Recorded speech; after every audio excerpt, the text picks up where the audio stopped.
하나님께서 대림절 셋째 주일에 주시는 말씀은 신약성경 사도행전 2장 42절로 47절의 말씀입니다.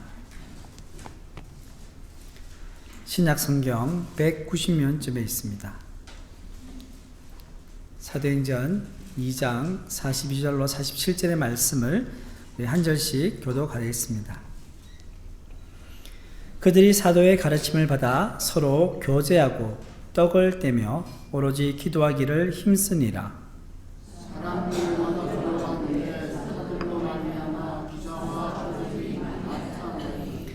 믿는 사람이 다 함께해서 모든 물건을 서로 통용하고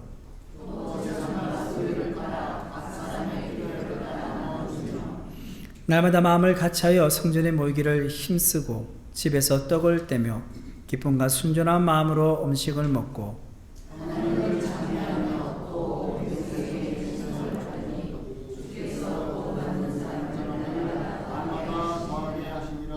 아멘.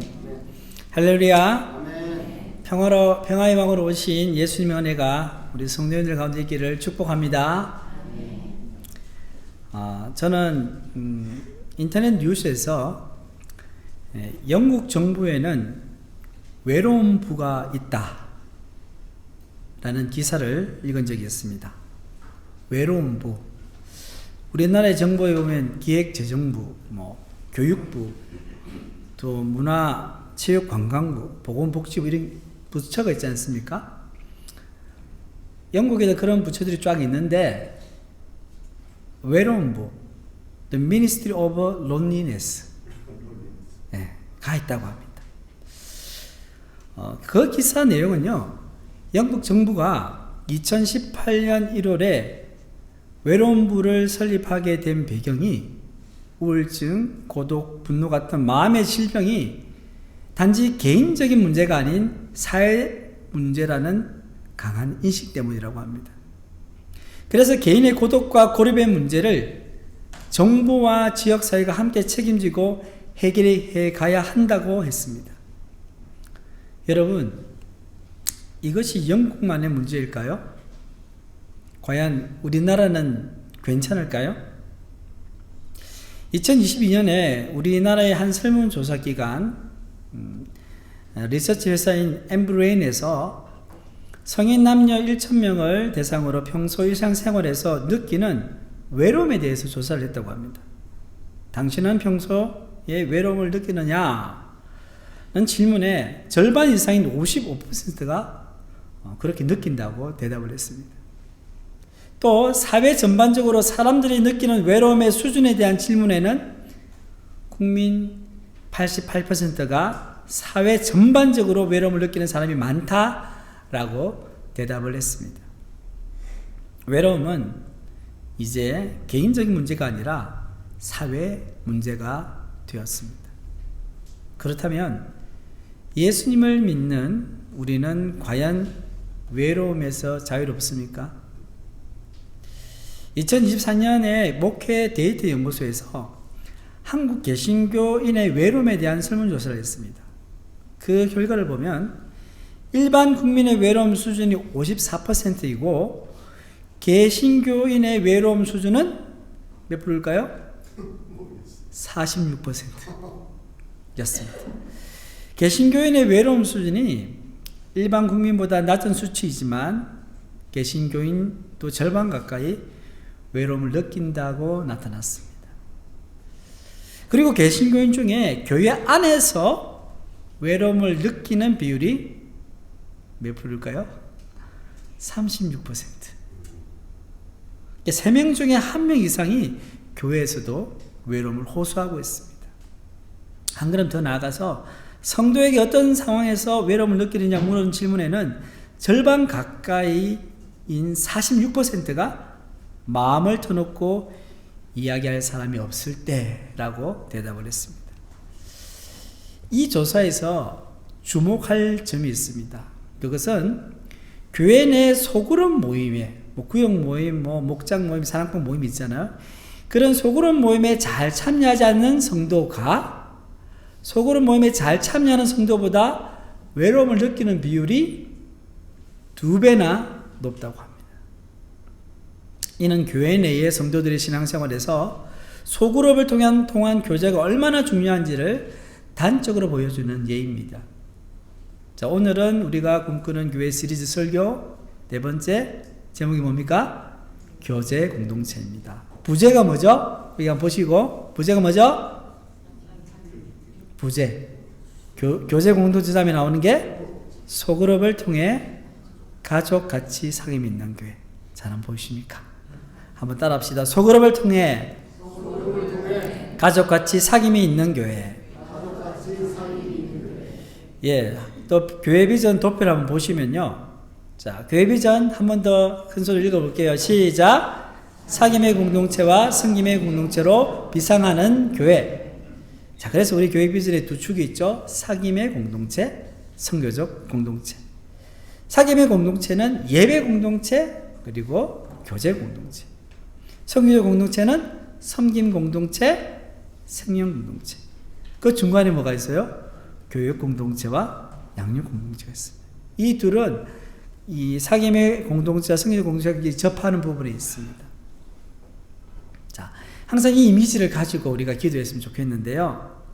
성도 여러분, 우리는 소그룹 모임, 구역 모임을 통해서 가족 같은 사귐이 있는 교회를 세워갈 수 있습니다. 아멘. 네, 오늘 말씀을 통해서 우리가 소그룹을 통한 진정한 교제 공동체를 만드는 꿈을 꾸는 시간이 되시기를 축복합니다.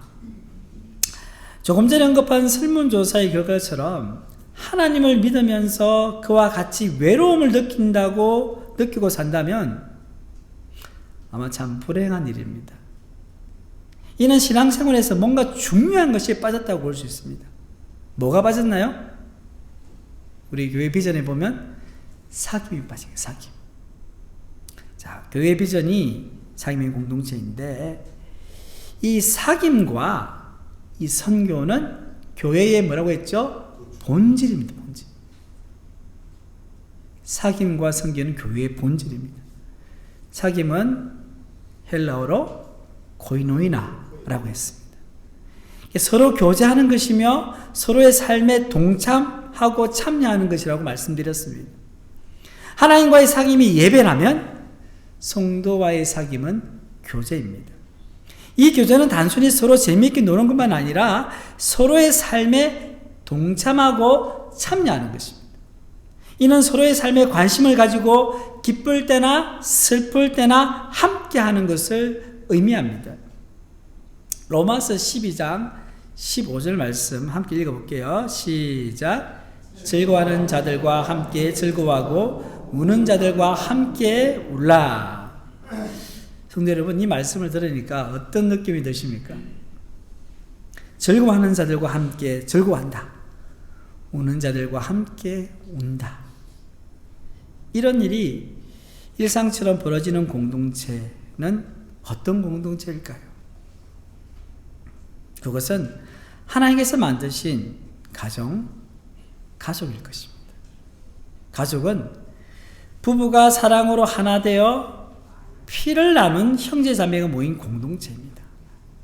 그렇다면 교회는 어떨까요? 교회도 하나님의 사랑으로 하나 되어 예수 그리스도의 피로 나눈 형제 자매가 모인 공동체입니다. 여러분, 아무도 혼자 울지 않는 교회라는 말 들어보셨어요? 제가 포항제일교회 있을 때 많이 들은 우리 박영 목사님 많이 말씀하시고 포항제일교인은 다 알고 있어요. 아무도 혼자 울지 않는 교회. 이 말은 어떤 말일까요? 어떤 의미일까요? 이 말은요, 함께 울어주는 교회가 되겠다는 말입니다. 그 사람의 아픔과 슬픔에 참여하겠다는 말입니다. 만약에 나에게 슬픔의 원인을 제거할 능력이 있다면 기꺼이 도와주겠다는 말입니다. 교회 안에 바로 이런 가족 같은 사귐이 있어야 합니다. 이런 모습을 갖춘 교회가 있을까요? 있을까요? 있죠. 우리 새불교 교회도 그렇고 포항제일교회도 그렇고, 예, 완벽하지 않지만 세계의 많은 교회가요, 가족과 같이 사귐 있는 교회를 꿈꾸면서 세워져 가고 있습니다. 오늘 본문에 보면 이런 가족과 같은 사귐이 있는 교회의 원조가 나옵니다. 그 교회는 오순절 성령 강림 후에 세워진 예루살렘 교회입니다. 본문 42절 말씀입니다. 함께 읽겠습니다. 그들이 사도의 가르침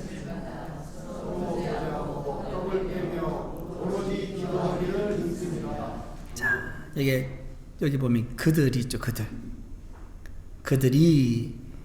그들은 누구를 가리킵니까? 자, 그들은요, 바로 위의 구절 사도행전 2장 41절에 근거하면 그날 베드로의 설교를 듣고 회개하고 세례를 받아 신자가 된 자들을 가리킵니다. 그들의 수가 얼마나 됩니까? 3,000명이나 됩니다. 정말로 놀라운 일이 예루살렘에 벌어졌고요. 하루아침에 예루살렘에 성도 수가 3,000명이 되는 대형 교회가 세워진 겁니다.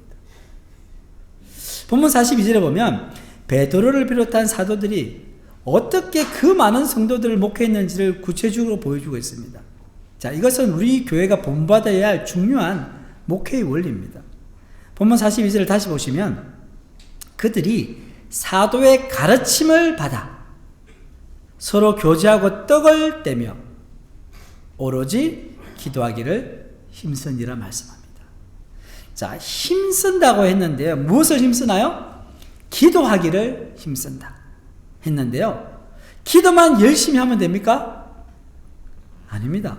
기도뿐만 아니라 사도의 가르침을 받는 것, 서로 교제하고 떡을 떼는 것도 힘을 써야 한다는 말씀입니다. 이 세 가지 다 힘을 써야 된다. 사도들이 중요하게 생각한 목회의 원리는요, 먼저는 뭐냐? 사도의 가르침을 받는데 힘쓰는 것입니다. 자, 사도의 가르침은 뭡니까? 하나님의 말씀입니다. 하나님의 말씀은 초대교회 부흥의 가장 중요한 동인이었습니다. 말씀으로 변환된 거죠. 마찬가지로 하나님의 말씀이 새물교 교회의 부흥의 가장 중요한 동인이 되어야 할 줄 믿습니다. 그래서 설교하는 저부터 철저히 하나님의 말씀에 헌신되어서 성도들에게 필요한 말씀을 잘 전해야 됩니다. 동시에 말씀을 듣는 성도님들은 사도행전에 나오는 이 베레아 사람들처럼 간절한 마음으로 말씀을 받아야 합니다. 사도행전 17장 11절의 말씀입니다. 함께 읽겠습니다. 베레아에 있는 사람들은 데살로니가에 있는 사람들보다 더 너그러워서 간절한 마음으로 말씀을 받고 이것이 그러한가 하여 날마다 성경을 상고함으로. 아멘. 성도 여러분, 말씀에 대한 갈망함이 있습니까? 말씀에 대한 갈망함이 있어야 하나님과 친밀한 교제가 가능하며 무엇보다도 영의 양식을 통해 영적으로 날마다 성장할 수 있습니다. 그 다음에 중요한 것이 서로 교제하고 떡을 떼는 데 힘쓰는 것입니다. 그리고 마지막으로 기도하기를 힘쓰는 겁니다. 오늘의 메인 주제가 교제이니까요. 이걸 뒤로 미루고 기도에 대해서 먼저 말씀드리겠습니다. 자, 이 본문 말씀에 보면 교제하고 떡을 떼는 것이 말씀과 기도 사이에 위치하고 있어요. 말씀과 기도가 교제와 떡을 떼는 것을 이렇게 감싸고 있는 그런 느낌을 저는 받습니다. 말씀과 기도는요, 신앙생활을 수레라고 비교한다면 두 바퀴와 같은 거예요. 신앙생활이 잘 굴러가려면 말씀의 바퀴, 기도의 바퀴 같이 굴러가야 돼요. 신앙생활에서 그리고 교회 사역에서 말씀과 기도를 제쳐놓고서는 우리는 그 무엇으로도 하나님의 뜻대로 살아갈 수 없습니다. 그러면 진정한 교제가 일어나기 위해서는 말씀과 기도 생활이 전제되어야 한다는 말씀입니다. 간절한 마음으로 말씀을 받는다면 기도는 어떻게 해야 될까요? 에베소서 6장 18절의 말씀입니다. 우리 함께 봉독하겠습니다. 모든 이를 위하여 깨어 구하기를 항상 힘쓰며 여러 성도를 위하여 구하라. 아멘. 성도 여러분, 항상 성령 안에서 기도하라고 합니다. 성령 안에서 기도한다는 것은 쉽게 말해서 우리가 기도할 때 성령님께서 도우신다는 말씀이에요. 성령 안에서 기도한다. 그것은 성령님께서 도우신다는 말이에요. 로마서 8장 26절에 보시면 이와 같이 성령도 우리의 연약함을 도우시나니 우리는 마땅히 기도할 바를 알지 못하나 오직 성령이 말할 수 없는 탄식으로 우리를 위하여 친히 간구하시니라 말씀하고 있습니다. 기도할 때 우리가 꼭 기억하고 믿어야 하는 사실이 있습니다. 그것은 우리가 기도하려고 할 때 성령께서 임재하시며 우리의 기도를 도우신다는 것입니다. 믿으십니까? 그래서 가장 좋은 기도는요, 수동적인 기도예요. 내가 막 기도 열심히 하려고 그런 열정과 노력도 필요하지만 결국은 누가 나를 도와주셔야 된다고요? 성령께서 나의 기도를 도와주셔야 기도가 되어지는 거예요. 기도의 주도권을 성령께 맡기는 것입니다. 아까 로마서 8장 26절에 보면 우리가 마땅히 기도할 바를 알지 못하나 오직 성령이 말할 수 없는 탄식으로 우리를 위하여 친히 간구하시느니라. 성령 기도의 주도권을 성령에게 맡기게 되면 우리의 기도는 수동적으로 바뀌게 되는 것이죠. 성령으로 하여금 기도하게 하는 것이 바로 성령의 도우심으로 기도하는 것입니다. 이렇게 기도할 때 우리는 자연스럽게 하나님과 친밀한 교제로 들어갈 수 있습니다. 자, 이처럼 우리가 간절한 마음으로 말씀을 받고 성령의 도우심으로 기도하면 하나님과 영적 교제가 잘 일어나게 됩니다. 그리고 하나님과 친밀한 교제는 성도들 간의 친밀한 교제로 이어지게 되는 것입니다. 또한 반대도 가능합니다. 반대. 성도 간의 친밀한 교제를 통해 말씀을 향한 간절한 마음이 생기기도 하고요, 성령의 도우심으로 기도할 수 있게도 되는 것입니다. 모여서 교제하고 기도하고 말씀 나누다 보면 은혜가 임하게 된다는 거죠. 그러므로 성도의 교제와 말씀과 기도는 서로 상호 보완적인 관계에 있습니다. 이처럼 초대교회 성도는 적어도 이 세 가지를 지키며 신앙생활을 했습니다. 말씀, 기도, 교제. 아까 외로움에 대해서 언급할 때 성도가 외로움을 느끼는 것은 신앙생활에서 무엇이 빠진 거라고 했죠? 사귐, 교제가 빠진다. 결국 외로움은요, 하나님과의 사귐의 부재입니다. 그리고 성도 간의 교제의 부재입니다. 우리가 말씀에 충만하고 성령에 충만한데 어찌 외롭고 우울할 수 있겠습니까? 우리가 성도 간의 친밀한 교제를 나누며 서로의 기쁨과 슬픔을 나누는데 어찌 외로울 수가 있겠습니까? 그렇기 때문에 우리에게 소그룹이 중요합니다. 구역이 중요해요. 우리 교회는 구역이라잖아요. 구역이 중요합니다. 구역 모임. 자, 교회 안의 소그룹은요, 대략 6명에서 12명으로 구성되어서 이것은 단순한 어떤 친교를 넘어서요, 그 안에 예배, 말씀 묵상, 기도, 그리고 양육과 전도 및 선교가 일어나는 작은 교회라고 말할 수 있습니다. 소그룹, 이 구역은요, 교회 안의 작은 교회입니다. 자, 소그룹의 반대말은 뭘까요? 소그룹의 반대말, 대그룹이죠, 그죠? 자, 교회 안에 소그룹이 모임이 있다면 또한 대그룹 예배가 있습니다. 지금 우리가 드리는 예배가 바로 대그룹 예배입니다. 이 두 가지는요, 교회의 부흥을 위해 너무나 중요합니다. 또한 이 두 가지는요, 사귐의 공동체의 다른 모습이라 말할 수 있습니다. 우리가 사귐의 공동체 이야기했잖아요. 예배 공동체, 교제 공동체.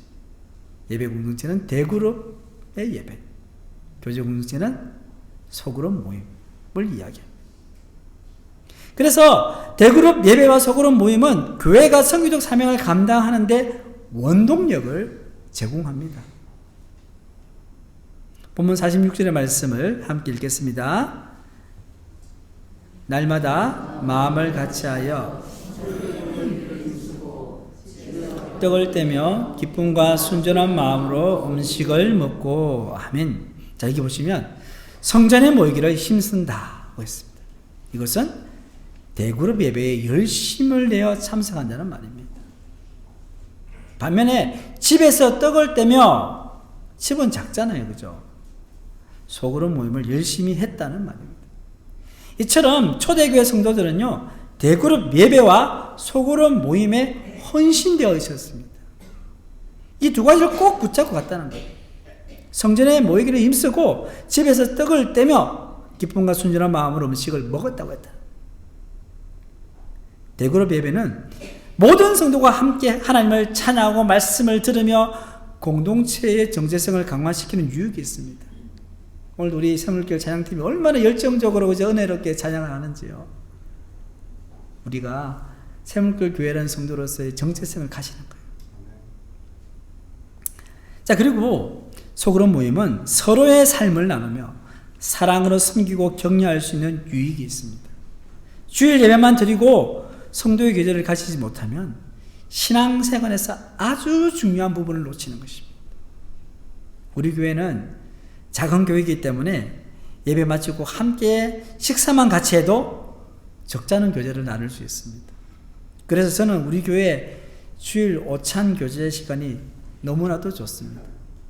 깊은 대화나 밀도 있는 교제는 쉽지 않지만 적어도 함께 인사하고 서로를 조금씩 알아가는 시간을 가질 수 있습니다. 물론 여러 가지 형평상 이런 교제에 참석할 수 없는 성도님들도 있습니다.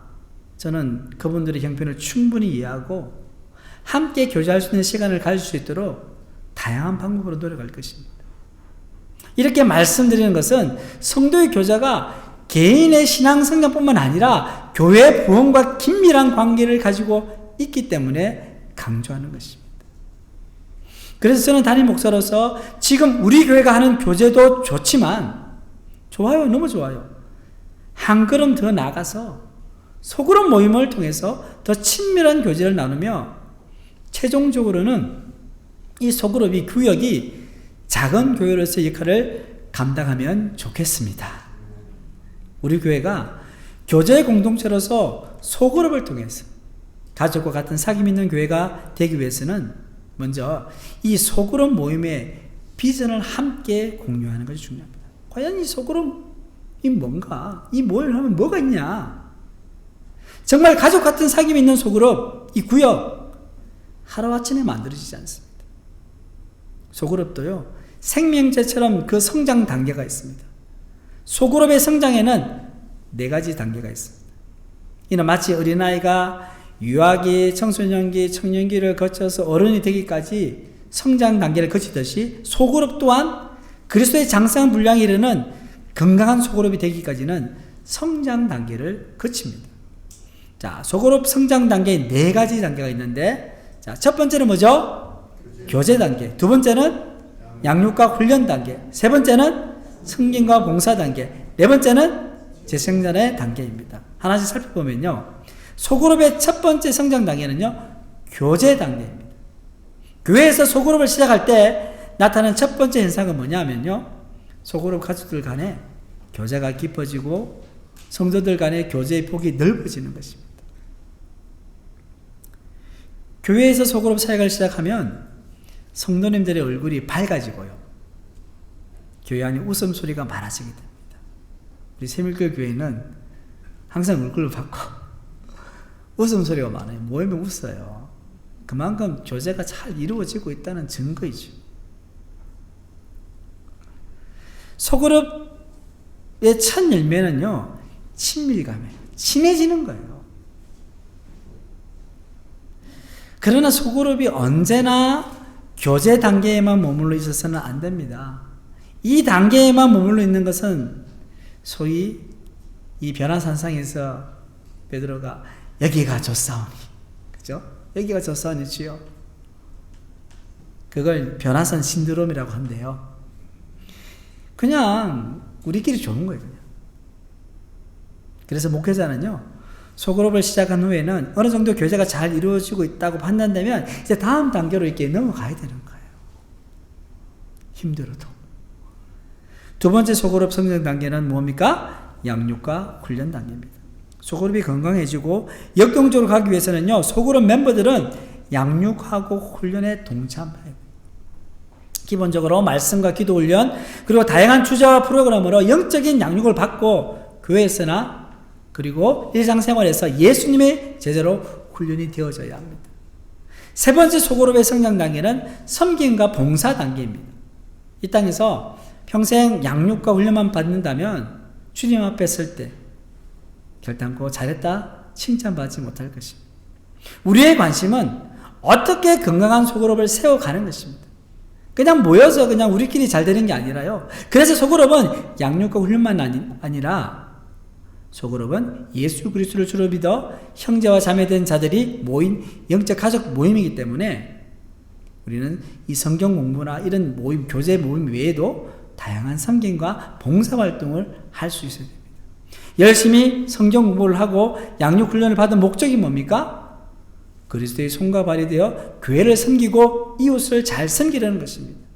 섬김과 봉사가 없는 성도는요, 영적으로 볼 때 머리는 이렇게 큰 거예요. 하나님에 대해서 아는 건 많아. 근데 팔과 다리는 작은 거예요. 그래서 그런 기형적인 모습으로 보일 수가 있는 거예요. 소그룹 구역에서 함께 섬김과 봉사를 하는 것이 좋고요. 또한 교회 내에서든지 사회생활에서든지요, 자기가 할 수 있는 만큼, 그리고 하나님께서 힘 주시는 만큼 섬기고 봉사하면 됩니다. 어떤 사람은 너무 부담을 가지셔요. 아니에요. 내가 할 수 있는 만큼, 하나님 믿음 주시는 만큼 하면 되는 거예요. 마지막으로 소그룹의 네 번째 성장 단계는요, 재생산의 단계입니다. 건강한 가정은 자녀 생산에 대한 기대감이 있습니다. 우리 아들, 딸 이렇게 결혼하면 기대하죠, 그죠? 그렇죠. 마찬가지로 건강한 소그룹은 영적 재생산이 기대되는 곳입니다. 소그룹 멤버들이 모여서 교제만 나누거나 양육 훈련에 머물러 있다면, 혹은 봉사와 섬김에만 전념한다면 결코 건강한 교회를 만들어갈 수 없습니다. 문제는 뭐냐? 영적 재생산입니다. 초대 예루살렘 교회가 역동성을 가졌던 이유는요, 하나님이 구원받는 사람을 날마다 더하게 해주셔서 날마다 교회 안에 새 신자들이 들어왔기 때문입니다. 자, 본문 47절 말씀입니다. 우리 함께 읽겠습니다. 하나님을 찬미하며 또 온 백성에게 칭송을 받으니 주께서 구원받는 사람을 날마다 더하게 하시니라. 아멘. 영적 재생산은 소그룹 안에서 함께 믿지 않는 이웃을 품고 기도하며 전도하는 데서 일어납니다. 가만히 한번 생각해 보십시오. 우리가 구역으로 모였어요. 매주 믿지 않는 가족과 이웃을 위해 기도하고 적극적으로 전도하는데 우리 주님께서 가만히 보고만 계시겠어요? 예수님께서 이렇게 말씀하셨습니다. 마태복음 18장 20절에 두세 사람이 내 이름으로 모인 곳에 내가 너희와 함께 하리라 말씀하셨습니다. 우리의 소그룹 모임에 예수님께서 함께 하시는 줄 믿습니다. 우리가 모여서 교제하고 기도하고 말씀 묵상하고 봉사하고 섬기고 전도할 때 예수님께서 함께 하셔서 놀라운 역사를 이루어 주실 줄 믿습니다. 사랑하는 성도 여러분, 이제 말씀을 마무리하겠습니다. 저는 우리 교회 대그룹 예배 중에 하나님과 깊은 만남이 계속 있기를 간절히 소망합니다. 또한 저는 우리 교회 소그룹 구역 모임을 통해서 가족 같은 사귐이 일어나 서로의 기쁨과 슬픔을 나누는 교제 공동체 되기를 간절히 소망합니다. 그래서 구역이 작은 교회가 되었어요. 그 안에 양육과 훈련, 섬김과 봉사, 그리고 선교와 전도가 일어나길 간절히 소망합니다. 간절히 소망합니다. 아멘. 예. 이를 위해 함께 기도해 주시고 마음을 모아주셔서 진작 하나님께서 기뻐하시는 아름다운 교회를 세워나가는 성도님들 다 되시기를 주님의 이름으로 축원합니다. 아멘. 사랑과 은혜가 풍성하신 하나님, 오늘도 말씀을 통해 가족 같은 사랑과 사귐이 있는 공동체를 꿈꾸게 하시니 감사드립니다. 하나님과의 깊은 교제와 성도 간의 진정한 사귐을 통해 외로움과 고독에서 우리를 자유케 하여 주옵소서. 말씀과 기도로 우리의 신앙을 굳건히 세우며 속으로 모임을 통해 서로를 섬기고 세우는 교회, 성경과 봉사 그리고 전도와 선교를 통해 하나님 나라를 일구어가는 교회 되게 하여 주옵소서. 이 모든 말씀 예수님의 이름으로 기도드립니다. 아멘. 다 같이